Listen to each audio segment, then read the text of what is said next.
샬롬, 반갑습니다. 네, 오늘도 우리들 가운데 하나님의 은혜가 충만하게 임하길 바랍니다. 여러분 연휴 잘 보내셨나요? 네, 편안하게 어떻게 잘 보내셨나요? 저는 이번 연휴 때 오랜만에 넷플릭스 드라마를 정주행했습니다. 중증외상센터라고 아시나요? 네, 보신 분도 있을 텐데 너무 재밌게 잘 보았습니다. 우리 또 청년들도 연휴를 잘 보냈을 텐데 또 한편으로는 해이해질 수도 있고 또 신앙으로 또 좀 나태한 그런 모습도 있었을 텐데 다시금 우리가 힘을 내서 또 우리에게 주어진 또 사명들 또 우리에게 주어진 일들을 잘 해 나갔으면 좋겠습니다. 자, 사도 바울은 우리가 지난주 말씀을 한번 생각해 보면 6절에 다른 복음은 없다고 말을 했습니다. 다른 복음은 없다. 다만 어떤 사람들이 복음을 교란했고 왜곡했을 뿐이다 라고 말을 했죠. 이 어떤 사람이 전한 다른 복음 때문에 갈라디아 교인들의 마음이 막 요동쳤습니다. 다른 복음을 듣게 됐죠. 그 다른 복음은 율법의 행위, 바로 할례였습니다. 할례를 받아야 나의 구원이 보장된다. 이러한 다른 복음을 듣고 막 마음이 요동돼서 그것을 따라가게 됐죠. 이에 사도 바울은 그 다른 복음을 전하면 저주를 받을지어다, 저주를 받을지어다 라고 두 번이나 말하면서 다른 복음은 절대 없다, 결코 있을 수 없다, 다른 복음을 따르면 안 되고 들으면 안 된다 라고 강력하게 말했죠. 그런데 갈라디아 교인들은 그것을 따랐고 그것을 마음에 품게 되었고 그것이 외면적인 신앙이 되어버렸습니다. 할례를 받으면 그 외면적인 어떠한 표징이 있으면 나는 구원받은 사람이다 이렇게 생각했던 거죠. 그래서 사도 바울은 그것을 구별하기 위해 하나님이냐 사람이냐 질문해 보라고 10절에 말을 했죠. 사람을 기쁘게 하기 위함이냐, 나의 만족을 위해서 그렇게 하는 거냐, 아니면 하나님을 위해서 그렇게 하는가, 이 두 가지의 질문을 통해 우리 진실한 신앙을 우리가 분별할 수 있다고 했습니다. 그것에 이어서 오늘 11절부터 24절까지는 복음의 기원과 복음의 능력을 말해줍니다. 본격적으로 들어가 보죠. 11절과 12절을 보면 사도 바울은 형제들에게 분명한 한 가지를 가르쳐줘요. 분명한 한 가지. 사도 바울은 사람의 뜻에 따라 복음을 받지도 않고 배우지도 않았습니다. 즉 사도 바울은 결코 사람에게 복음을 받지 않았다, 배우지 않았다라는 것을 말하죠. 사도 바울은 12절 하반절에 보니까 그 복음은 오직 예수 그리스도의 계시로 말미암은 것이다 하면서 이 복음의 기원, 이 복음은 신적 기원, 오직 예수 그리스도께 있다, 예수님께 있다는 것을 분명하게 말합니다. 사도 바울은 이 복음의 기원을 확실하게 해야 했어요. 왜냐하면 지금 갈라디아 교회에 어떤 사람들이 교란하여 복음을 왜곡시켰기 때문에 이 기원에 대해서 확실하게 말해야 했습니다. 이 갈라디아 교인들은 누가 그러는데 할례를 받아야 된대, 누가 그러는데 할례를 받아야 구원이 보장된대, 누가 그러는데 이런 막 소문을 듣게 된 거죠. 소위 말해 카더라 통신이 그들 가운데 있었던 겁니다. 갈라디아 교회들은 이런 여러 소문들을 들으면서 아주 혼란스러웠을 거예요. 정말 그런가? 정확하게 그들은 판단을 해야 되는데 그런 분별력이 없었죠. 이러저러한 소문을 듣거나 우리도 언론 매체를 통해 이 카더라 통신, 어떤 소문을 듣게 되면은 우리도 혼란스러워지는 것을 느낍니다. 요즘은 워낙 잘못된 정보들도 많고 자극적인 정보들에 의해 사실과 진실이 거짓으로 덮여지기 때문이죠. 복음도 그래요. 거리만 나가도 수많은 이단들이 있고 다른 복음을 전하는 자들이 있고 유튜브만 봐도 많은 사람들이 나와서 복음을 전하고 있지만 그 실상을 봤을 때 거짓된 것이 많은, 다른 것이 너무나 많습니다. 사도 바울은 이 복음의 기원이 오직 예수 그리스도의 계시에 있음을 말하며 교통 정리를 합니다. 이 모든 소문들을 잠잠하게 만드는 거예요. 그리고 갈라디아 교인들에게 다시금 예수 그리스도의 복음에 집중하게 만드는 거죠. 여기서 우리가 한번 생각해 봐야 될 것은 그럼 복음이 무엇이냐? 이 복음이 예수 그리스도의 계시로 말미암은 것은 알겠는데, 그럼 이 복음의 내용은 무엇인가를 한번 우리가 생각해 볼게요. 한번 지금 머릿속에 떠올려 보세요. 복음이 무엇인가? 우리는 복음을 생각했을 때 복음? 기쁜 소식이지, 하나님의 이야기지, 예수님이지, 이렇게 단편적으로, 어떻게 보면 좀 추상적으로 뭉뚱그려 생각할 때가 많은 것 같아요. 성경 구절로 하면은 요한복음 3장 16절에 아마 떠오를 것 같습니다. 하나님이 세상을 이처럼 사랑하사 독생자를 주셨으니 이는 그를 믿는 자마다 멸망하지 않고 영생을 얻게 하려 하심이라. 아마 복음을 생각하면 요한복음 3장 16절이 떠오를 수도 있을 것 같아요. 이 구절은 너무 유명하기도 하고 초신자이거나 교회를 나오지 않더라도 한 번쯤 들어봤을 만한 구절이거든요. 좀 더 나아가면 이 복음을 말할 때, 복음이 무엇인가를 생각했을 때 내가 만난 하나님, 내가 경험한 예수님을 떠올릴 수도 있어요. 어쩌면 주관적인 차원에서는 복음을 더 폭넓게 설명할 수도 있을 것 같아요. 그런데 객관적인 차원에서 우리 생각해 보면 성경대로, 말씀대로 설명하려고 하면 조금 어렵게 느껴집니다. 낯설기도 해요. 그래서 성경이 말하는 복음이 정말 무엇인가, 성경대로, 말씀대로, 이 말씀 가운데 기록되어 있는 복음이 무엇인가를 우리 한번 생각해 보려고 합니다. 마태복음 4장 17절입니다. 우리 화면을 보고 함께 같이 읽겠습니다. 시작. 이때부터 예수께서 비로소 전파하여 이르시되 회개하라 천국이 가까이 왔느니라 하시더라. 아멘. 이 말씀은 예수님께서 본격적으로 사역하실 때 선포했던 말씀입니다. 자, 예수님께서는 사역을 시작하실 때 회개하라 천국이 가까이 왔느니라 라고 선포를 했어요. 여기서 말하는 천국은 하나님의 나라입니다. 즉 예수님께서는 복음을 하나님의 나라로 선포하셨어요. 하나님의 나라. 이 하나님의 나라로 선포하셨는데 이것은 구약 시대 때부터 왔던 이제 사상인데, 구약 시대 때는 이 하나님의 나라를 어떻게 생각했냐? 통치와 다스림으로 생각합니다.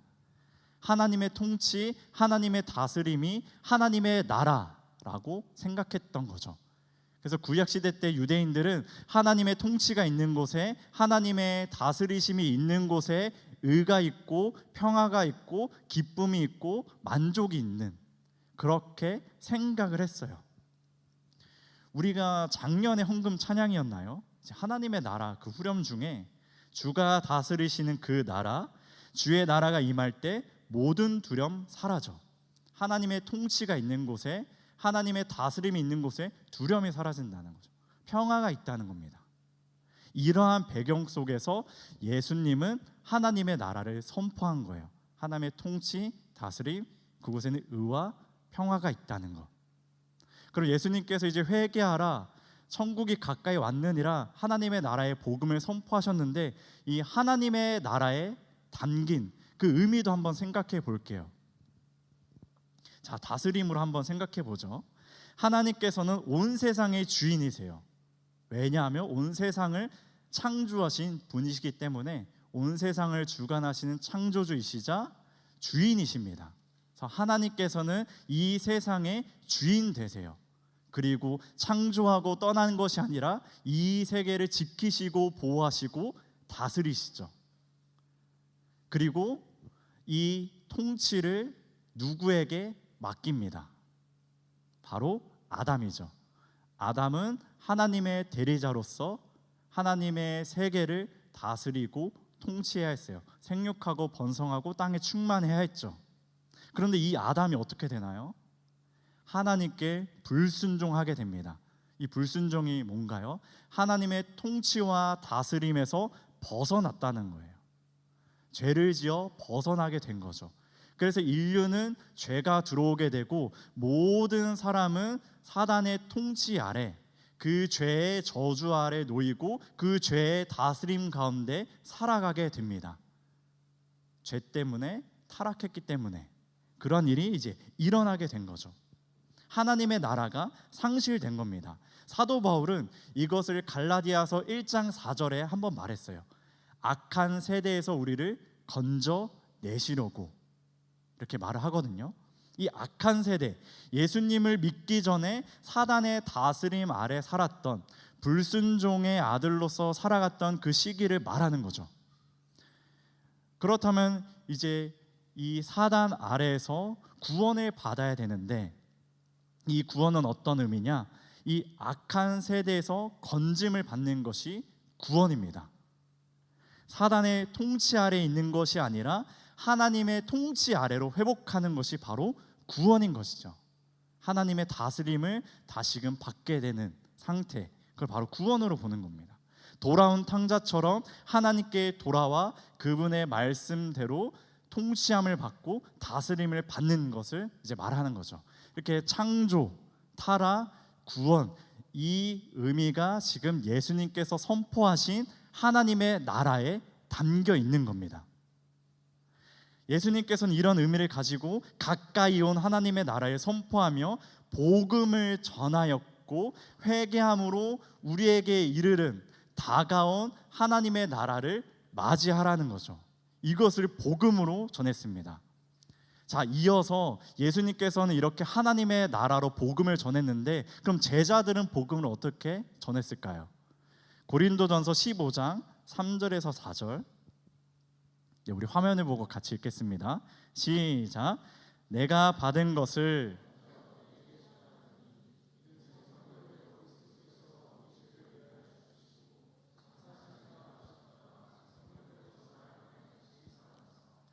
자, 이 말은 사도 바울이 한 건데, 사도 바울은 복음을 성경대로 예수님께서 죽으셨고 사흘 만에 다시 살아나셨다라고 말합니다. 즉 사도 바울은 뭘 전한 거예요? 예수님의 죽음과 부활을 전한 겁니다. 우리 한 구절 더 보죠. 사도행전 10장 39절에서 40절, 또 함께 읽겠습니다. 시작. 우리는 유대인의 땅과 예루살렘에서 그가 행하신 모든 일의 증인이라. 그를 그들이 나무에 달아 죽였으나 하나님이 사흘 만에 다시 나타내시되. 자, 이 말씀은 베드로가 고넬료의 집에서 했던 설교입니다. 자, 베드로가 전한 복음도 어떤가요? 예수님의 죽음과 부활을 복음으로 전했습니다. 정리하면 예수님께서는 복음을 말씀을 통해서 보니까 하나님의 나라를 선포하셨고, 이후의 제자들은 예수님의 죽음과 부활을 복음으로 선포했다는 거예요. 자, 그러면 제자들은 왜 예수님께서 전한 복음, 이 하나님의 나라를 전하지 않고 예수님의 죽음과 부활을 전했을까요? 예수님께서는 약속으로, 언약으로서 가까이 온 하나님의 나라를 선포하셨어요. 약속으로 하나님의 나라를 선포한 거죠. 너에게 의와 평화와 구원, 그 해방이 있을 거다. 약속으로 선포하셨고, 그 약속의 성취로 예수님의 죽음과 부활이 이루어진 겁니다. 그래서 제자들은 그 성취로서 예수님의 죽음과 부활을 전한 것이죠. 예수님이 죽으심으로 우리가 의를 얻게 되고 평화를 얻게 되었고 기쁨을 얻게 되었고 만족함을 얻게 되었다는 것을 제자들이 전하게 된 거예요. 예수님의 죽음과 부활로 온 세상의 창조주이신 하나님께서 드러나셨고, 악한 세대로부터 건지셔서 하나님의 자녀로 통치 아래에 살아가게 하셨다는 것, 이것을 제자들이 예수님의 죽음과 부활로 복음을 전했다라는 겁니다. 사도 바울은 예수 그리스도의 계시로 하나님의 나라를 보았고, 예수님의 죽음과 부활을 믿음으로 하나님을 위해 복음을 전하는 삶을 살아온 겁니다. 우리 사랑하는 세우민 청년들, 복음을 얼마나 어디까지 정확하게 알고 있습니까? 복음을 알면 알수록 하나님을 아는 지식이 더해지고 우리의 영성이 더욱더 깊어지는 줄 믿습니다.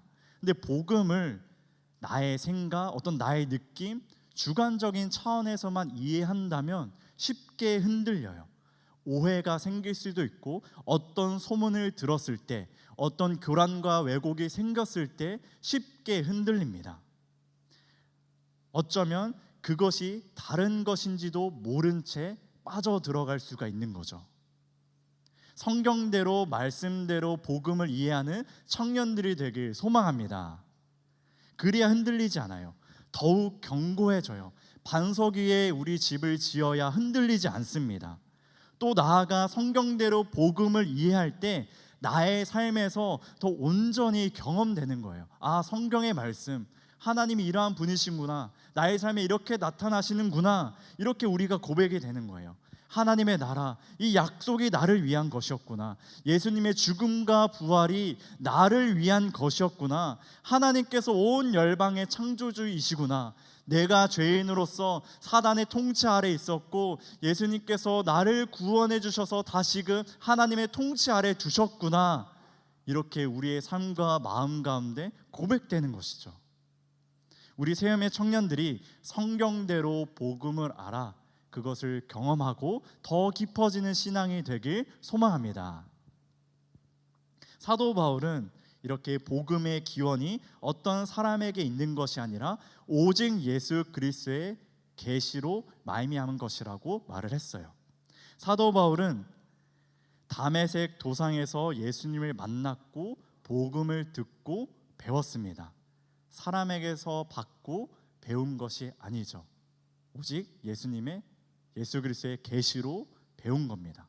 자, 그렇다면 이제 13절부터 쭉 보면 사도 바울이 예수님을 만나기 전에 살아온 모습들을 이제 말을 해줘요. 사도 바울은 13절부터 보니까 유대인 중에 유대인, 찐 유대인이었습니다.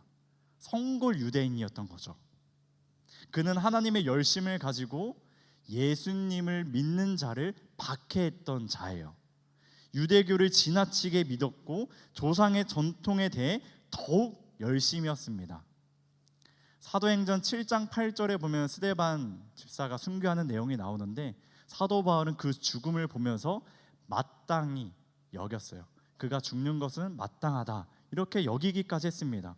교회를 잔멸하고 없애려고 했고 집집마다 들어가서 예수님 믿는 자를 잡아가지고 감옥에 또 두었어요. 그는 찐 유대인으로서 예수님을 결코 인정할 수 없었습니다. 예수님을 만나기 전에 그러한 사람이었어요. 그런데 바울이 예수님을 만나 완전히 변화하게 됩니다. 예수를 믿는 자를 박해했던 그가 예수님을 전하면서 오히려 자신이 박해를 받는 그런 삶을 살게 되었죠. 복음을 전하면서 매도 수없이 맞았고 여러 위험들을 겪었고 자지도 못하고 먹지도 못하고 그러면서 교회를 위해 염려하는 삶을 살아가게 되었어요. 복음이 그의 삶을 완전히 바꾸어 버린 거죠. 예수 믿는 자를 박해했던 자가 예수를 전하면서 박해받는 삶으로 완전히 변화된 겁니다. 예수님을 만나니까, 그 예수의 복음을 듣고 배우니까 삶이 변화된 거예요. 복음을 만나는 사람은 반드시 이렇게 변화가 돼요.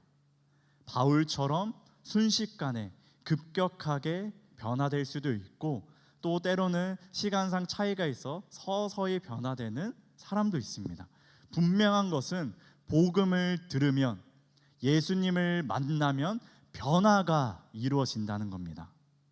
우리가 아까 찬양 불렀는데 빠른 찬양 중에 주님의 반석 위에 날 세우시네, 이전과 같지 않으리, 또 후렴에 주의 사랑으로 나 걸어가리라. 우리가 말씀을 듣고 배우고 그 말씀 가운데 우리가 세워지면, 주님의 반석 가운데 세워지면 이전과 같지 않다는 거예요. 분명한 변화가 이루어진다는 거죠.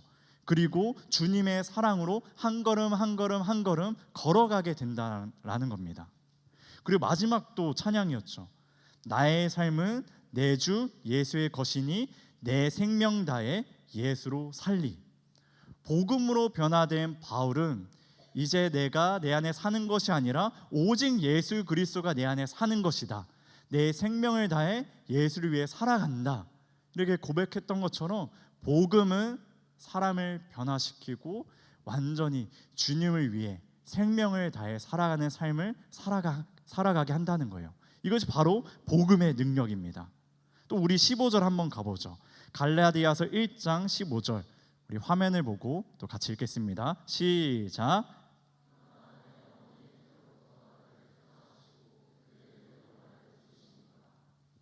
자, 사도 바울은 또 복음을 경험하니까, 복음의 능력을 경험하니까 하나님의 택하심과 부르심을 확신합니다. 확신했어요. 다시 말해 구원의 확신이 바울에게 있었습니다. 사도 바울은 이것이 어떤 외면적인 것, 외식적인 것, 위선적인 것에 구원의 확신을 느낀 것이 아니라 복음으로 확신을 느끼는 거예요.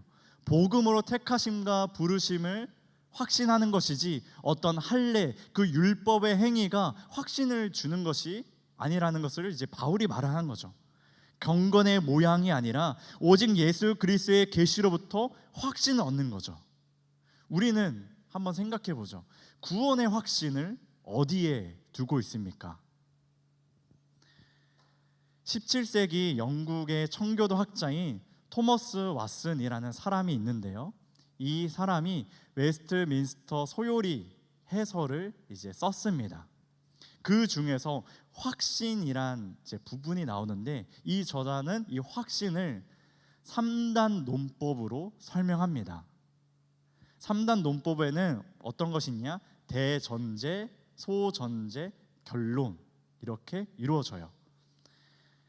대전제는 하나님의 말씀, 소전제는 나의 마음, 양심, 결론은 성령 하나님, 이렇게 설명을 하는데, 자, 로마서 8장으로 한번 보죠. 로마서 8장 14절 보면 이렇게 말씀하고 있어요. 무릇 하나님의 영으로 인도함을 받는 사람은 곧 하나님의 아들이니라. 이렇게 말씀하세요. 이것이 대전제입니다. 하나님의 말씀, 하나님의 영으로 인도함을 받는 사람은 하나님의 자녀다. 이게 대전제입니다. 이것이 양심으로 어떻게 나타나냐? 15절입니다. 제가 또 읽어드릴게요.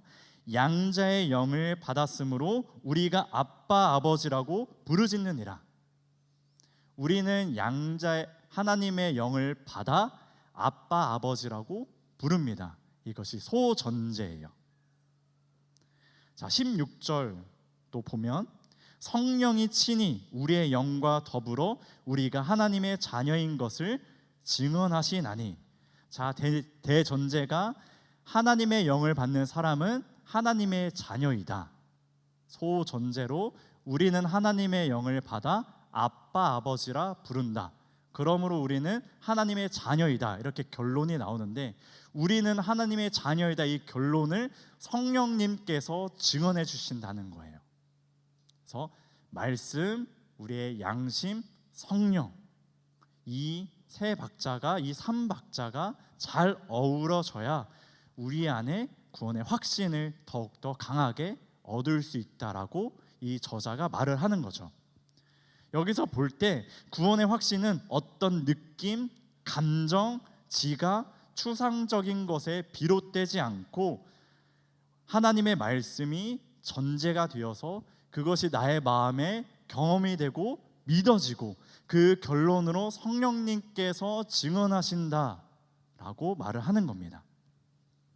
대전제와 소전제 결론, 말씀, 우리의 양심, 성령, 이 세 박자가 잘 맞아야 해요. 하나님의 말씀은 듣고 읽지만 그것이 나의 마음에 받아들여지지 않는다면 확신이 생기지 않죠. 단순한 그냥 글자에 불과하는 거예요. 확신이 들지 않아요. 반대로 소전제만 나의 감정과 마음이 막 뜨거워지고 갈망함이 생기는데 그 안에 말씀이 없으면 그 마음은 금방 식어서 사라져 버리게 되는 거죠. 어쩌면 착각 속에 빠져 살아갈 수도 있는 거예요. 더 중요할 수도 있는 바로 성령의 증언, 또 성령의 증언이 없으면 구원의 확신이 들 수가 없는 거죠. 혹시 우리 청년들 중에 구원의 확신이 없거나 느껴지지 않는 청년들이 있나요? 혹시 말씀과 양심과 성령의 3박자가 잘 이루어지고 있나요? 어느 하나가 빠져서 헛돌고 있진 않나요? 주님의 말씀을 펼쳐 보십시오. 그 말씀을 대전제로 삼아 마음으로 또 믿음으로 받아보십시오. 성령 하나님께서 증언해 주실 줄 믿습니다. 이것이 우리 안에 이루어져야 돼요. 근데 이 말씀을 펼쳐보고 읽고 믿고 성령님의 증언을 확신하는 거 혼자 하기가 너무 어려워요. 하지만 그 시작을 공동체 안에서 함께 하면은 더욱 쉽게 더 은혜롭게 할 수 있습니다. 내일부터 시작하는 세가프라는 게 있습니다. 세움 청년부 갓생 프로젝트가 내일부터 시작되는데 이미 이 모임은 또 선착순으로 인원이 차가지고 또 추가로 참여할 수는 없지만 하반기에도 있을 것 같으니 이러한 여러 모임들이 생겼을 때 우리 청년들이 더 열심을 다해 참여해 보았으면 좋겠습니다. 또 2월 한 달간 오늘부터 시작하고 있는 이제 터치에서 이제 리더들부터 시작하고 있는 성경 읽기 모임이 있어요. 주일 오전 11시부터 1시까지 이제 리더들이 먼저 모여서 읽고 있는데 우리 여기 있는 또 리더들 함께 또 시간 내서 또 오면 좋고 또 샘토원들도 리더만 한다고 해서 너무 부담 느끼지 않고 시간이 되면 와서 같이 성경을 읽었으면 좋겠습니다. 이제 11시부터 시작하는데 사실 우리 청년부 예배가 2시잖아요. 오전을 우리 한번 생각해 봐요. 내가 뭘 하고 있는지. 혹시 자고 있진 않나요? 혹시 좀 나태하거나 게으르게 보내고 있진 않나요? 그렇다면 성경 읽기로 나오십시오. 리더들과 함께 또 성경을 읽을 수 있으니까 이 모임들이 잘 이루어져서 이 하나님의 말씀을 읽고 그것을 또 나누면서 나의 마음으로 받고 성령 하나님의 은혜를 누리는 우리 모든 청년들이 되길 소망합니다. 우리의 확신이 말씀으로 비롯되어야 합니다. 그래야 견고해질 수 있어요. 물론 때때로 확신이 줄어들 수도 있습니다. 내 마음이 어려울 때, 내 생활이 어려울 때. 하지만 말씀 가운데 세워진 확신, 이 삼박자가 잘 맞는 확신은 넘어지더라도 오뚜기 같이 바로 일어날 수 있는 거예요. 영적 침체를 겪을지라도 바로 쉽게 일어날 수 있다는 거예요. 우리의 확신은 오직 예수 그리스도의 계시, 즉 말씀에 두고 마음으로 믿어 성령 하나님의 증언하심을 경험하길 간절히 소망합니다. 아멘. 자, 이번엔 16절을 볼게요. 16절 상반절에 보면 그의 아들을 이방에 전하기 위하여 그를 내 속에 나타내시기를 기뻐하셨을 때에 라고 사도 바울이 말합니다. 하나님께서는 바울을 이방인의 사도로 부르셔서 이방 가운데 예수 그리스도 그의 아들을 전하게 하십니다. 그래서 사도 바울은 사도행전 13장 47절에 이렇게 고백합니다. 우리 함께 환희복을 읽어볼게요. 시작. 주께서 이같이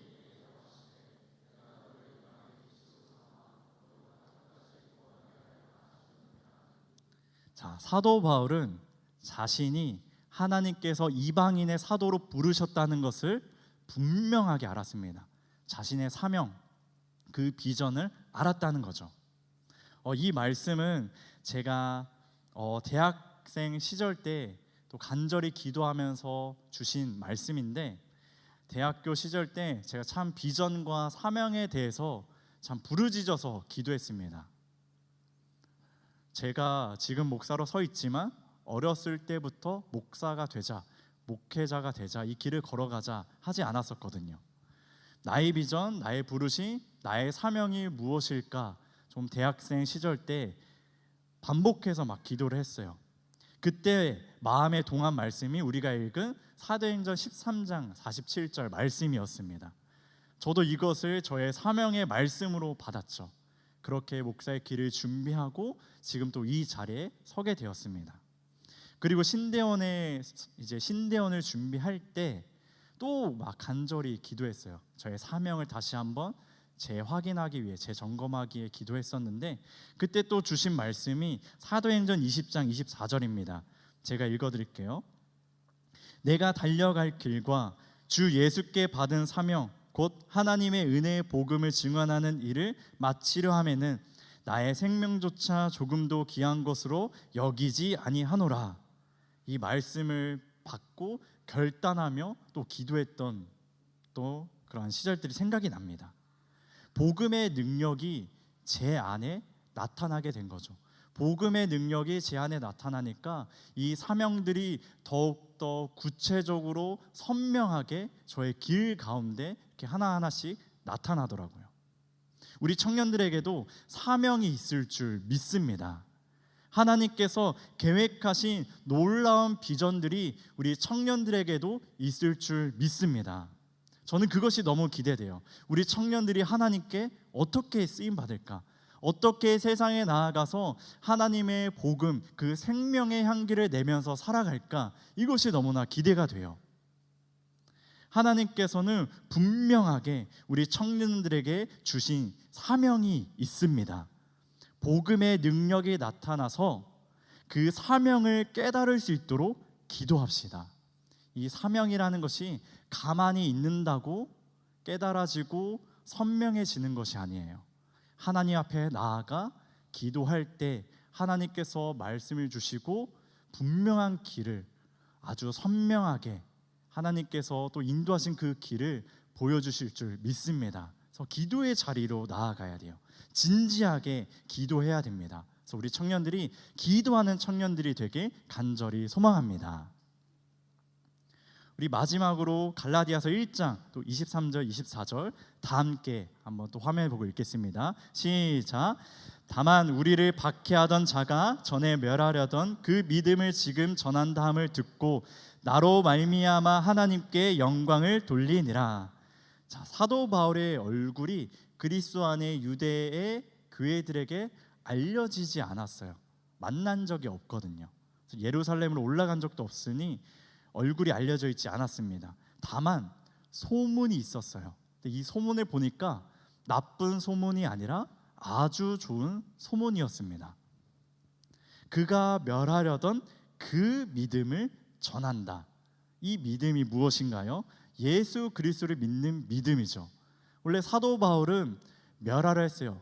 그 믿음을 전하는 자들을 멸하려고 했는데 지금 그 사람이 믿음을 전한다고 그 유대 교회들의 그 사람들에게 소문이 들린 겁니다. 그랬더니 그 사람들이 어떠한 반응을 보이냐면 그게 24절이었죠. 나로 말미암아 하나님께 영광을 돌리니라. 이 소문을 들었더니 그 교인들은 하나님께 경배하게 되고 하나님께 영광 올려드리게 되는 거예요. 아, 이 사람이 이렇게 변화됐구나. 하나님의 은혜다. 하나님의 인도하심이다. 하나님께 영광, 하나님께 경배 이렇게 올려드리게 된 거예요. 자, 변할 것 같지 않은 자가 복음으로 변화되었으니까 유대인 중에 유대인으로서 박해하던 자가 변화되고 복음을 전하고 있으니 너무나 놀라고 감격스럽고 그 영광을 하나님께 올려드린 거죠. 이렇게 복음의 능력은 시너지 효과가 일어나는 거예요. 나뿐만이 아니라 다른 사람까지 하나님께 영광 올려드리고 경배하고 은혜를 누릴 수 있다는 거죠. 내가 변화되니까 내 옆 사람에게도 은혜가 전해진다는 거예요. 그 능력이 점점 확장되어 나아가는 것이죠. 우리들 안에서도 서로의 모습을 보며 은혜를 받고 하나님께 영광 올려드리길 간절히 소망합니다. 말씀을 맺겠습니다. 사도 바울은 복음을 사람에게서 받지도 않았고 배우지도 않았어요. 오직 예수 그리스도의 계시로 말미암아 예수 그리스도의 계시를 받고 배웠습니다.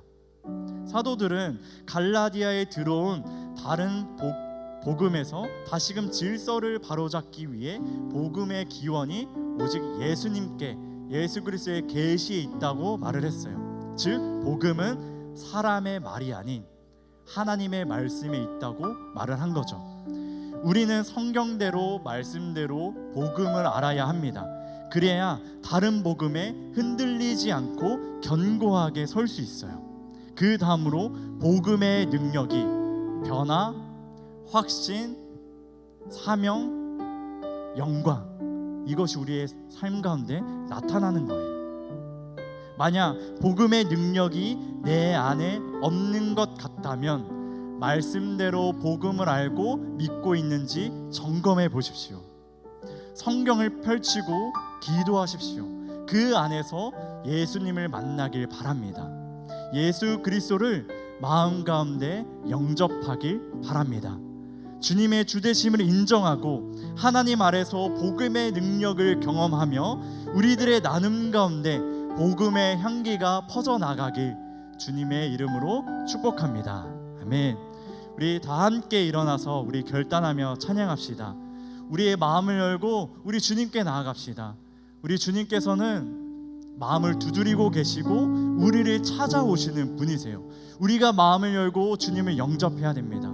말씀 가운데 우리에게 나타나신 그 예수님을 마음에 품읍시다.